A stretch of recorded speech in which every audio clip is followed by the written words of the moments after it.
¿Quién de ustedes alguna vez han visto las maquetas? Por lo general en los países hispanos, acostumbra el constructor cuando va a vender un proyecto inmobiliario, no están las casas construidas. Primero las vende y después las construye. Pero para que las personas puedan ver qué es lo que van a comprar, hacen algo pequeñito, ¿verdad? Un trabajo manual que se llama una maqueta. Esa maqueta ilustra con lujo de detalles cómo va a ser el plan inmobiliario. De manera que las personas que vienen a comprar puedan ver cómo va a ser su casa, dónde va a estar ubicada, qué va a haber allí. Lo replican exactamente de la misma manera como quieren que se vea el proyecto ya una vez terminado. Eso se llama maqueta. El estudio de esta semana es algo parecido, pero visto desde el punto de vista espiritual. Sean bienvenidos al repaso de la lección número 10 para el 6 de diciembre. Y el texto para memorizarlo encontramos en 1 de Corintios capítulo 10 y versículo 11. Y estas cosas les acontecieron como ejemplo y están escritas para amonestarnos a nosotros, a quienes han alcanzado los fines de los siglos. Cada que abrimos las Sagradas Escrituras, debemos hacerlo con oración. Inclinemos el rostro. Amado Dios, gracias por el privilegio inmerecido que nos das de poder escudriñar tu palabra. Gracias porque con libertad aún podemos nosotros estudiarla y queremos que tu Espíritu Santo nos guíe en el conocimiento, en el entendimiento, pero por sobre todo a ponerla por obra en nuestras vidas. Una bendición especial, amado Dios, para cada hermano o hermana que está viendo este repaso, que se une a él. Llénalos de tu Espíritu Santo, de sabiduría, pero por sobre todo llénalos de la valentía para poder poner por obra tus enseñanzas, porque el llamado es solo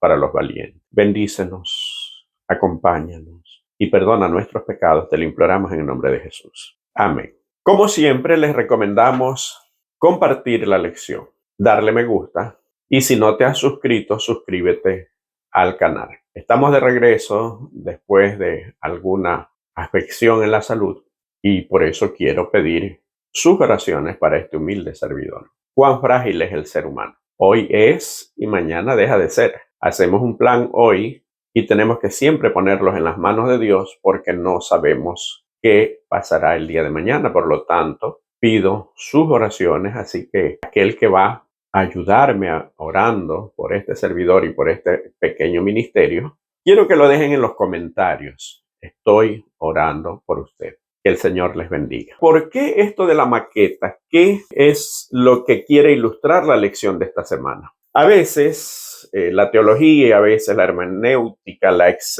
exégesis bíblica, a veces la investigación en los escritos bíblicos lleva a los eruditos a utilizar palabras que a veces como que nos confunde. Pero como dijo uno de nuestros eruditos en Sudamérica, si todo esto, si la teología, al poder estudiar y clarificar un pasaje bíblico, un texto, no puede ser explicado de manera que lo pueda entender aún un niño, quiere decir que no ha cumplido su propósito. Por lo tanto, esta lección la vamos a hacer lo más didáctica posible para que podamos entenderla, entendiendo que nosotros tenemos audiencia de todo tipo. Quizá habrá personas muy preparadas en el nivel académico, pero quizá alguna no sea tan preparada y se le haga más difícil entender estos términos. Por eso vamos a hacerlo lo más didáctico posible. Y entramos de lleno a la lección que se titula El verdadero Josué.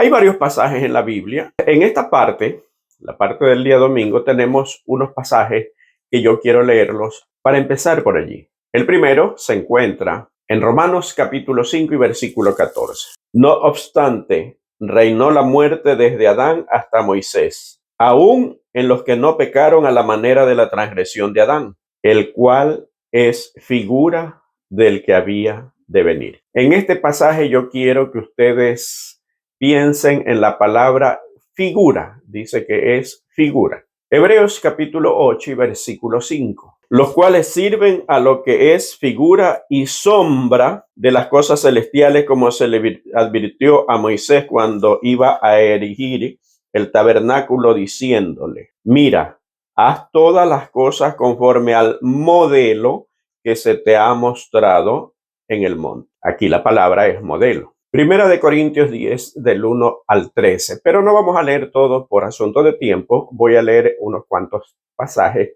que son los pertinentes. Porque no quiero, hermanos, que ignoréis que nuestros padres todos estuvieron bajo la nube y todos pasaron el mar. Y todos en Moisés fueron bautizados en la nube y en el mar, y todos comieron el mismo alimento espiritual. Y dice el versículo 11, que es el texto para memorizar, después de enumerar todo lo que hicieron, ¿verdad? Dice el versículo 11, y estas cosas les acontecieron como ejemplo y están escritas para amonestarnos a nosotros, a quienes hemos alcanzado los fines de los siglos. En este texto, la palabra es ejemplo. En estos pasajes que hablan aparentemente de lo mismo, hay varias palabras que quisimos resaltar. ¿Y qué tienen en común estos pasajes? Que en el original griego utilizan la palabra que se llama tipo o antitipo. Por eso es que los teólogos hablan de lo que es un tipo y un antitipo. En el mismo ejemplo que nosotros pusimos en la introducción, un tipo vendría a ser una maqueta, algo que va a reflejar algo, algo que está ilustrando algo que vendría después. Eso sería el tipo. El antitipo, no, esto de antitipo también puede prestarse a confusión, especialmente las personas que entienden de que cuando se antepone la palabra anti, quiere o se refiere a alguien que está en contra de algo, ¿no? Por ejemplo, me invento en el aspecto político, ¿verdad? Un gobernante X de un país, vamos a tomar el ejemplo como Estados Unidos, ¿no? Hay muchas personas que apoyan a Donald Trump, pero puede que alguien no lo apoye y esté en contra. Entonces, para decir que está en contra, podemos decir que es anti-Trump. Más o menos eso significa la palabra anti. Pero en este caso, antitipo no se refiere a algo que está en contra, sino lo que refleja el verdadero acontecimiento que es ilustrado con el tipo. O la verdadera, en el caso del ejemplo que pusimos al comienzo, la construcción, ¿verdad? Es la verdadera ciudadela, el verdadero complejo habitacional ya una vez realizado y que era ilustrado por el tipo, que era la maqueta. Espero que de esta manera esté o haya quedado claro lo que es tipo y antitipo con el ejemplo de la maqueta. Yo sé que lo uno es material y estamos hablando de aspecto espiritual, pero es más o menos para que podamos entender. Entonces, cuando la Biblia habla de que estos acontecimientos, de que estas vivencias del Antiguo Testamento, especialmente en este caso, como estamos estudiando el libro de Josué, los acontecimientos de Josué, y también se cita Moisés, en estos acontecimientos fueron prácticamente los tipos que iban a ilustrar algo más. Y eso es lo que vamos a tratar de explicar en esta lección. En estos tipos o antitipos, nosotros podemos ver un ejemplo. Salmos capítulo 22 podemos ver. El Salmos capítulo 22 empieza con David y habla de David, pero David como tipo. ¿Por qué? Porque si nos damos cuenta, y ustedes lean por favor el Salmo 22 completo, de hecho, cuando estudiamos el libro de los Salmos, hace creo que un par de años atrás, cuando estudiamos el libro de los Salmos, estudiamos este salmo. Es el Salmo del ungido. Ahí está: Dios mío,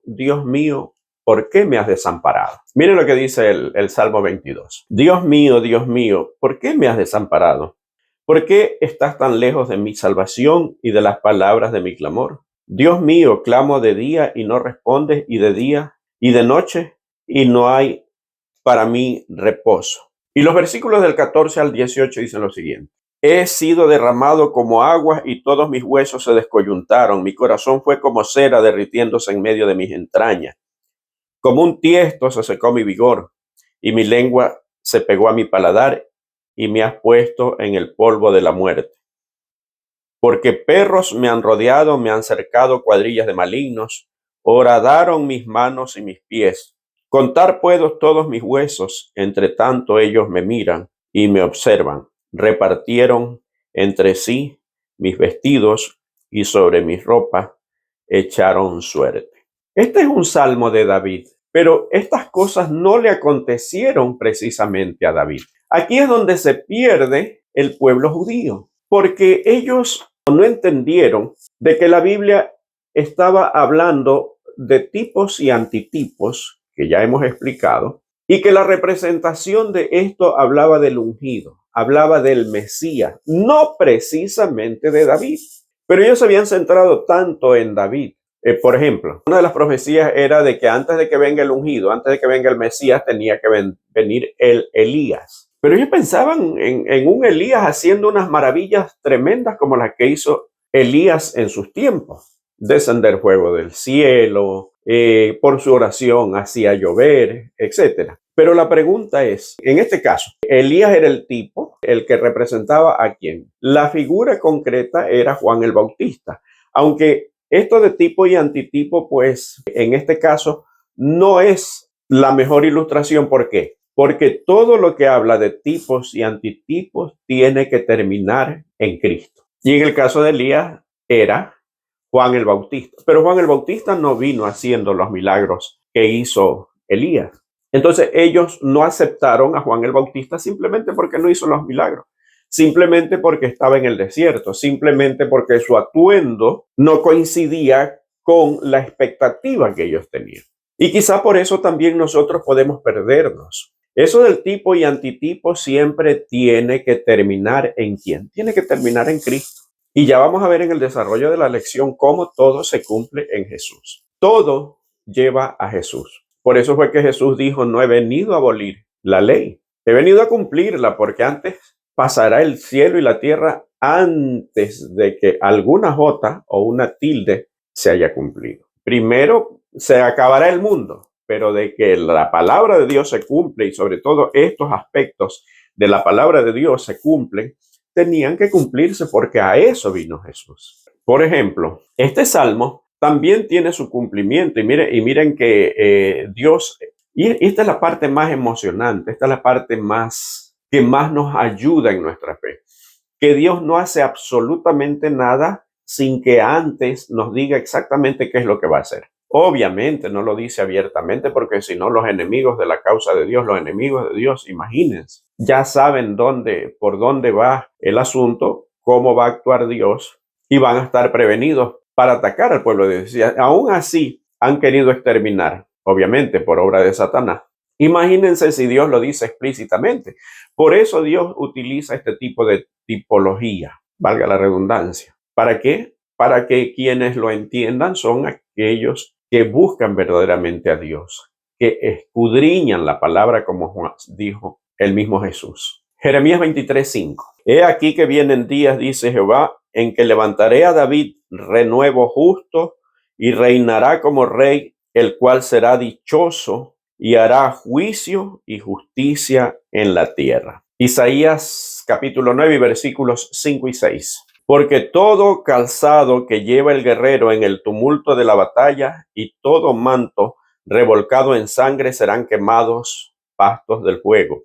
Porque un niño nos es nacido, hijo nos es dado y el principado sobre su hombro, y se llamará su nombre admirable, consejero, Dios fuerte, Padre eterno, príncipe de paz. Aquí está hablando de un David que reinará, pero David ya había muerto. ¿Cómo va a volver a reinar David? Entonces apunta no precisamente al David verdadero, sino a alguien del linaje de David. Hay que tener mucho cuidado con esto de los tipos y los antitipos. Miren que muchas personas utilizan esto para tratar de decir o de inclusive hasta de fijar fechas ahora que estamos prácticamente a las puertas de la venida de Jesús. Y ponen fechas y dice, es que en la Biblia habló, voy a poner un ejemplo, no digo que sea así, pero es más, algunos han hablado de que, por ejemplo, Francisco era el último papa. Y murió Francisco y no ha venido. Y se basan en los 7 reyes que uno era y no es, pero vendrá y vendrá por poco tiempo. Apocalipsis. Y así muchos textos, ¿no? Por ejemplo, toman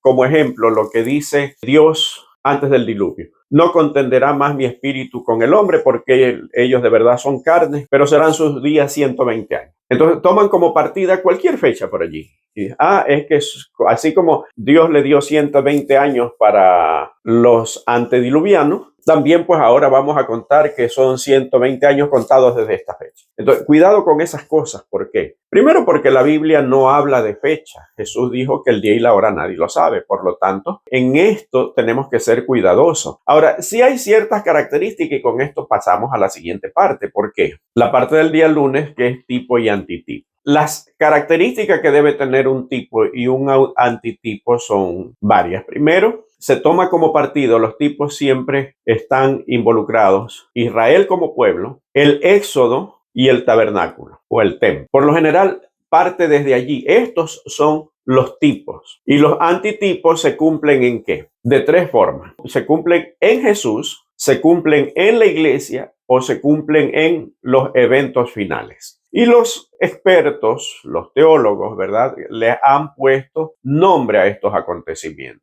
Si se cumple con Jesús, entonces es un tipo cristológico. Si se cumple con la iglesia, es un tipo eclesiológico. Pero si se cumple con los eventos finales, entonces es un tipo escatológico. Escatología es hablar acerca de eventos finales. Entonces, siempre deben tener estas características. Pero alguien puede decir, sí, pero es que si hablamos de la venida de Cristo en tal fecha, es un acontecimiento, un tipo escatológico. Pero además debe haber armonía con lo que dicen otras partes de las Sagradas Escrituras. Y las otras partes de las Sagradas Escrituras no apoyan una fecha, porque el día y la hora nadie sabe. Por otro lado, miren qué interesante. La mayoría del mundo cristiano vive diciendo que el Antiguo Testamento era solamente para los judíos y que ya no interesa ahora, que ahora debemos vivir solamente pendientes de lo que dice el Nuevo Testamento. Y como en el Nuevo Testamento no dice esto, no dice lo de aquí, por ejemplo, vamos a tomar como ejemplo el sábado. Es que en el Nuevo Testamento no habla del sábado, por eso ya no debemos guardar el sábado. El Nuevo Testamento es el complemento y aquí hay una lección importante. Todos estos tipos apuntaban a un antitipo, al cumplimiento en algo o en alguien, eran enseñanzas. Y este pueblo que fue rebelde, Dios lo castigó y la lección lo menciona. Muchos sufrieron castigo, dice la Biblia, en un día murieron 23,000. Aún ellos no tenían la luz que nosotros tenemos, porque ellos empezaron la escritura. Si bien es cierto que la verdad era transmitida anteriormente de padres a hijos de manera oral, de manera verbal, y ya existía una verdad, ya existía una ley, ya existían principios, ya existía una forma de conducta que deberían seguir, especialmente el pueblo de Dios. Pero ellos estaban empezando a escribir la historia, a escribir. De manera que ellos no tenían la luz que nosotros tenemos ahora. ¿Cuál es la luz que nosotros tenemos ahora? Tenemos todo el canon bíblico completo, porque tenemos el Antiguo y el Nuevo Testamento. Entonces, el Nuevo Testamento no es que anule el Antiguo, es complemento. De hecho, el Nuevo Testamento está formado en su mayoría por citas del Antiguo Testamento. Por lo tanto, es imposible decir que el Antiguo Testamento ya no sirve. Esta es la parte que no estudia el mundo cristiano, esto de los tipos y antitipos. Esta es la parte que no quiere aceptar el pueblo judío, por eso siguen esperando un Mesías, aun cuando el Mesías ya vino. Pero siguen esperándolo en su primera venida y siguen esperándolo para que los libere en el aspecto físico, para ayudarlos a recuperar toda la tierra que Dios le prometió a Abraham, de la cual fueron despojados y que la mayoría está ocupado por el mundo musulmán. Entonces, eso es lo que está ocurriendo con ellos. Por lo tanto, nosotros debemos ser cuidadosos con esto de tipo y antitipo, y qué bueno que la lección lo menciona. Vamos a ver solamente un par de ejemplos en lo que tiene que ver a esto de la cristología, eclesiología y escatología. Vamos a tomar como ejemplo el pueblo de Israel. Miren el cumplimiento del pueblo de Israel en la parte cristológica. Mateo capítulo 2 y versículo 15. Y estuvo allá hasta la muerte de Herodes, para que se cumpliese lo que dijo el Señor por medio del profeta, cuando dijo: de Egipto llamé a mi hijo. Gálatas 6:16. Y a todos los que anden conforme a esta regla, paz y misericordia sea de ellos, y al Israel de Dios. Y Apocalipsis capítulo 7 y versículos 4, 8 y 14. Y oí el número de los sellados, 144,000 sellados de todas las tribus de los hijos de Israel. De la tribu de Zabulón, 12,000 sellados. De la tribu de José, 12,000 sellados. De la tribu de Benjamín, 12,000 sellados. Yo le dije, Señor, tú lo sabes. Y él me dijo, estos son los que han salido de la gran tribulación y han lavado sus ropas y las han emblanquecido en la sangre del Cordero. Como ustedes pueden ver, en el primer pasaje, José huye a Egipto para evitar que Herodes mate a Jesús cuando estaba pequeño. Y tenía que cumplirse una profecía. De Egipto llamé a mi siervo. ¿Y cómo se cumple en la iglesia? La iglesia es llamada por Pablo el Israel moderno. O sea, nosotros somos el pueblo de Israel. Y en la parte escatológica está hablando de las 12 tribus de Israel. Y está hablando de los que salen de la gran tribulación, últimos tiempos o eventos finales. No vamos a leer las otras partes, pero esto da la pauta para que usted pueda leer los otros pasajes que tienen que ver con el Éxodo y el santuario. Pero todo tiene una figura. Y esa figura tiene 3 formas, como habíamos visto, de cumplimiento. Señala 3 eventos o 3 formas tiene 3 formas de cumplimiento. Exactamente. Ahora, Josué como figura tipológica. El llamado de Josué tiene un paralelismo igual que el de Moisés. No vamos a leer todos los textos, ustedes los leen en sus casas, pero hay muchos acontecimientos que son similares entre Josué y Moisés. Por ejemplo, cuando Dios llama a Moisés, le dice, quita el calzado de tus pies porque el lugar en que estás es un lugar santo. Cuando empieza su ministerio, Josué ve a un soldado con su espada desenvainada, se acerca a ver quién es y dice que es el príncipe de los ejércitos de Jehová y le manda que quite el calzado de su. Moisés libera al pueblo de la esclavitud de Egipto y abre las aguas del Mar Rojo. Josué lleva al pueblo a tomar posesión de la Canaán y abre las aguas del río Jordán. Moisés les da el maná, o Dios a través de Moisés, obviamente. En los tiempos de Josué cesa el maná. Y así hay algunos acontecimientos paralelos entre los dos. Por eso cuando la Biblia dice, en Deuteronomio capítulo 18, versículo 15, que quiero leerlo, profeta de en medio de ti, de tus hermanos como yo,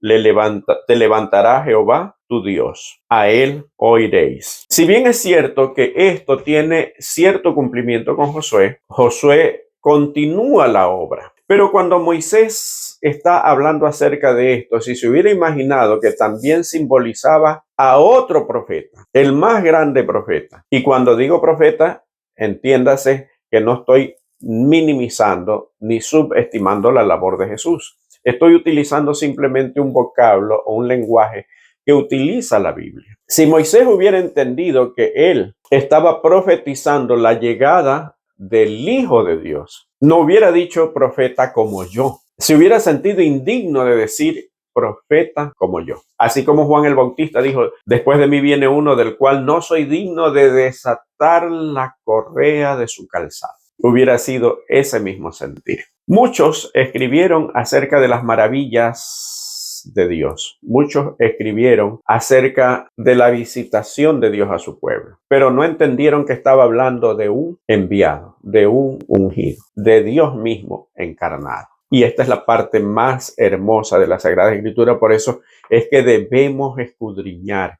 Hermanos, qué hermoso es cuando nosotros escudriñamos la palabra de Dios y encontramos estos tesoros. Es mejor como que si nosotros estuviéramos en una mina de oro y empezamos a encontrar, no una pequeña veta, encontramos que ya ahí ya no hay roca, es todo oro. Eso es lo que uno puede sentir cuando empieza a escudriñar las Escrituras y bajo el poder del Espíritu Santo es guiado hacia verdades que de pronto para el mundo son ocultas. Y vamos a la siguiente parte, que es el verdadero Josué como antitipo. ¿Se acuerdan a quién apuntaban todos los tipos? Tenían su cumplimiento en Jesús. Y lo que acabamos de decir de que si Moisés hubiera entendido de que el verdadero antitipo era Cristo, él no hubiera dicho profeta como yo. Imagínense ponerse como ejemplo del Hijo de Dios. Josué se encarga de repartir la tierra, de repartir la heredad. Pero miren qué ejemplo de humildad tiene Josué. Eso habíamos visto en una lección anterior. Es el último en tomar lo que sobró. Pero ¿qué ponderó él? Él ponderó la cercanía donde estaba el tabernáculo, por lo tanto,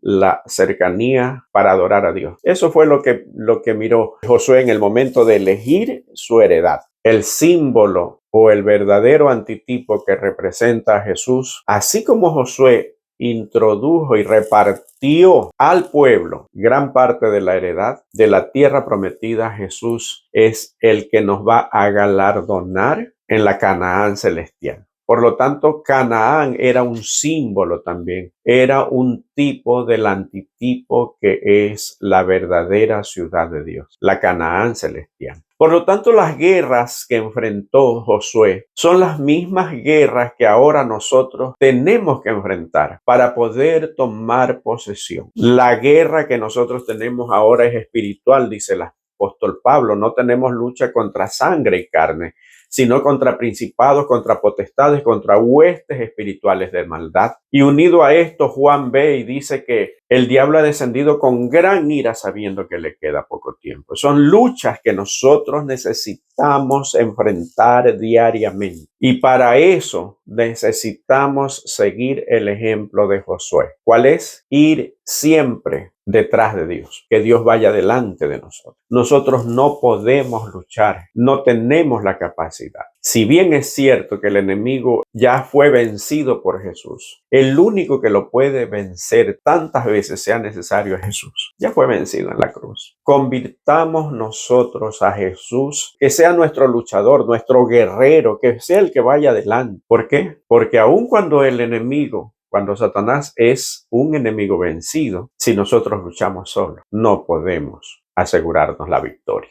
Y vamos a la última parte, que es Josué y nosotros. Y vamos a leer Primera de Pedro capítulo 1 y versículo 4. Para una herencia incorruptible y contaminada e inmarcesible, reservada en los cielos para vosotros. Colosenses capítulo 3 y versículo 24. Sabiendo que del Señor recibiréis la recompensa de la herencia, porque a Cristo el Señor servís. Nosotros que estamos en los últimos tiempos, ya no tenemos que pensar en un Cristo como antitipo, porque ese antitipo ya se cumplió. Ese Jesús ya vino, ya tuvo su cumplimiento. Así como Josué tuvo que esperar 40 años en el desierto, Jesús fue al desierto a ayunar durante 40 días para empezar su ministerio. Ahora el verdadero Josué ya vino, ya conquistó, ya venció. Eso significa que nosotros tenemos una victoria asegurada y solamente necesitamos una cosa: someternos a Dios, creer en sus promesas, esperar sus promesas. Mi querido hermano, mi querida hermana, somos, dice el apóstol Pablo, más que vencedores por medio de aquel que nos amó. No pensemos que la conquista de Canaán se dará sin lucha.